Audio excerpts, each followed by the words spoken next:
रांची में 13वें दिन भी छात्रों का प्रदर्शन लगातार जारी है और छात्रों का ये कहना है कि मांगे ना पूरी होने तक आंदोलन जारी रहेगा। तो 13वें दिन भी छात्र गुस्से में है, प्रदर्शन कर रहे हैं और ये कह रहे हैं कि उनकी मांगे जब तक मान नहीं ली जाती तब तक जो उनका प्रदर्शन है वो जारी रहेगा। यानी कि छात्र फिलहाल सुनने या मानने की स्थिति में नहीं है, उनका गुस्सा लगातार बढ़ता ही जा रहा है। अब सवाल यहाँ पर ये खड़े होते हैं कि आखिर सीआईडी जांच पर भरोसा क्यों नहीं स्टूडेंट्स को। बता दें आपको कि 2023 में भी कुछ ऐसा ही हुआ था जब पेपर लीक हुआ, 2024 में भी जेएसएससी परीक्षाओं का पेपर लीक हुआ और इसी वजह से चूंकि नतीजा इसका ये निकला कि कोई ठोस सबूत नहीं मिला और पूरे मामले में राज्य सरकार और आयोग के दबाव का संदेह स्टूडेंट्स को बना हुआ है। आरोप यह है कि सीआईडी ने पेपर लीक के बजाय केवल ठगी का मामला दिखा रही है, पेपर लीक मानने को तैयार नहीं है। उधर पेपर लीक के तार विदेशी तार से भी जुड़े हुए हैं और सीआईडी का दायरा सीमित है, इसी वजह से स्टूडेंट्स को भरोसा नहीं है।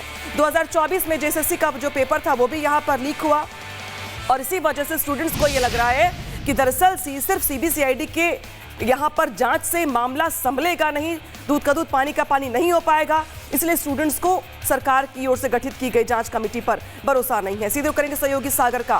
सागर, आज 13 दिन हो चुके हैं, स्टूडेंट्स का गुस्सा लगातार यहाँ पर जारी है, प्रदर्शन चल रहा है।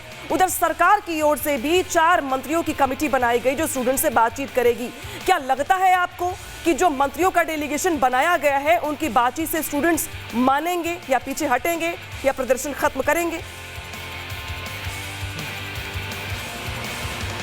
देखिए बिल्कुल अनामिका, अगर हम बात करें तो हर एक घंटा जो आगे बढ़ रहा है, छात्रों का आक्रोश और उबाल भी चरम पर बढ़ते जा रहा है। तो एक तरफ नेताओं के जो सत्ता में बैठे लोग हैं उनके भी दिल की धड़कनें बढ़ने लगी हैं क्योंकि छात्रों ने चुनौती अब दे दी है। हालांकि डेलीगेशन तैयार हो चुका है, 5 सदस्यीय टीम जो है हो सकता है बातचीत के लिए भी पहुंचे सरकार के पास। लेकिन अब मैं तस्वीरें आपको दिखा रहा हूं, जो प्रदर्शन स्थल है देखिए वहां पर जो छात्र हैं फिलहाल वो फिर एक बार धीरे धीरे जुटने लगे हैं।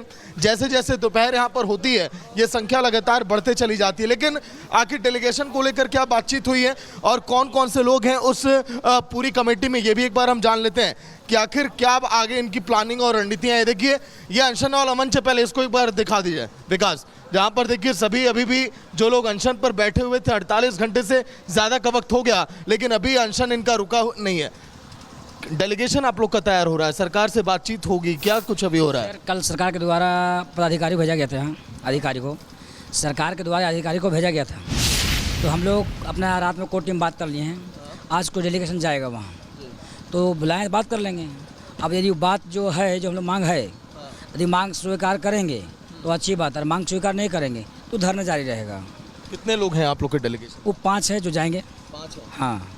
और आप लोग की मांगे क्या क्या रहेंगी जब उनसे क्या अभी जगह निर्धारित की गई है? जगह किसके लिए? जहाँ पर आप लोग की मुलाकात होगी? सर वो एसडीओ सर बुलाए हैं, एसडीओ सर बुलाए, को मंत्री ने बुलाया ना, मुख्यमंत्री बुलाए अभी। वो मुख्यमंत्री जी के निर्देश के द्वारा एसडीओ साहब आए थे यहाँ वो शाम 5 बजे। तो खबर ये भी है कि कुछ मंत्रिमंडल के लोग भी आप लोगों से मिलने आने वाले हैं? अभी तो ऐसा खबर हमको नहीं मिला है और तो मिलेगा तो आपको हम बताएंगे। हाँ। और क्या जो मांगे आप लोगों ने लिस्ट तैयार की है मुलाकात के बाद, वो क्या क्या मुख्य मांगे उसमें रहने वाली हैं? एक ही बात है, जो भी TDPL कंपनी एग्जाम जितना ली है वो उसको रद्द कर दी है।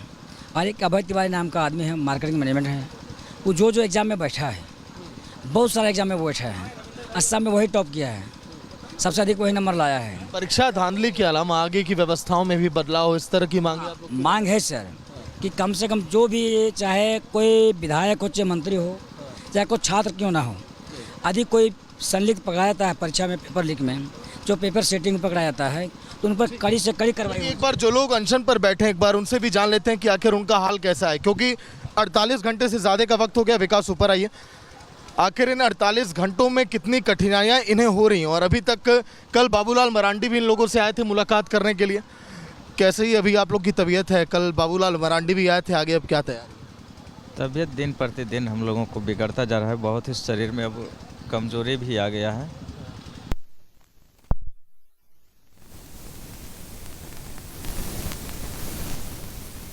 तो सागर को देखा आपने कि जो प्रदर्शनरत, जो आंदोलनकारी स्टूडेंट्स हैं उनसे बातचीत कर रहे हैं। स्टूडेंट्स ये कह भी रहे हैं कि दरअसल सरकार चाहे जितने भी लोगों को भेज दे लेकिन जो उनकी मांगे हैं जब तक वो पूरी नहीं होती हैं तब तक जो उनका प्रदर्शन है वो ख़त्म नहीं होगा। यानी कि अब जिस तरीके से स्टूडेंट्स का प्रोटेस्ट है वो 13वें दिन में पहुंच चुका है और इस प्रोटेस्ट के खत्म होने की सिर्फ शर्त एक ही है कि जब तक उनकी बातें नहीं मानी जाएंगी, क्योंकि स्टूडेंट्स को सीआईडी की जांच पर भरोसा नहीं है। उनकी ओर से लगातार ये कहा जा रहा है कि जिस तरीके से सीआईडी का सीमित दायरा, उसमें दूध का दूध पानी का पानी हो जाए, इसकी संभावना बहुत कम है और इसीलिए स्टूडेंट्स जो हैं वो सरकार की इस जांच वाली बात को मानने को तैयार नहीं है। उधर सरकार की ओर से भी 4 मंत्रियों की कमेटी बनाई गई है। देखना ये होगा कि उनकी मंत्रियों की बातचीत में स्टूडेंट्स मानते हैं या फिर नहीं।